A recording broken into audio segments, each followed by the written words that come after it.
Well, with these 90-degree temperatures, many people are finding relief from the heat out on the water.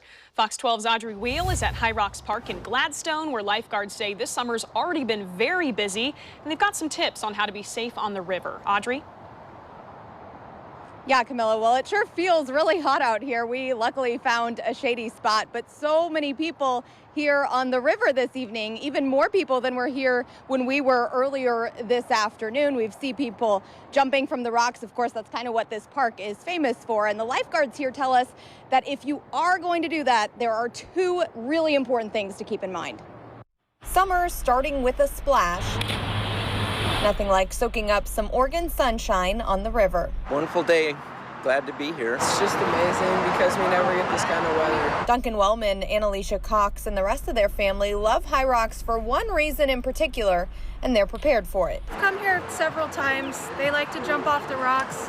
He likes to do backflips. The water can be really cold, even in like the hot weather like this, so we like to wear wetsuits. It just brings back a lot of memories. Todd Taylor knows just how fun this spot is. He's in town visiting his children and had to make a stop here at his old stomping grounds. I used to come here when I was a kid.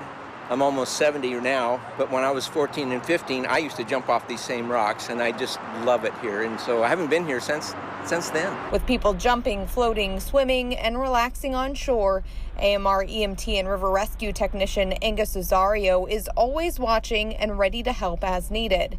He says for jumpers, it's important to look before taking the plunge and know what hazards might be below. You're going to jump, know before you jump, look before you jump.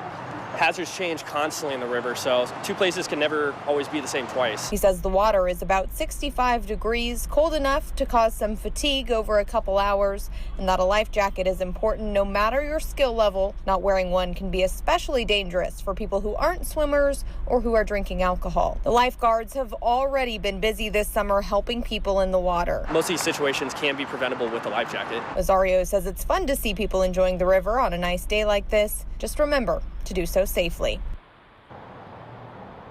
And a few more tips from the lifeguards if you're out when it's hot out. They say make sure you have plenty of water to drink, know what your limits are, and take breaks when you need to. Reporting live in Gladstone, Audrey Wheel, Fox 12 Oregon.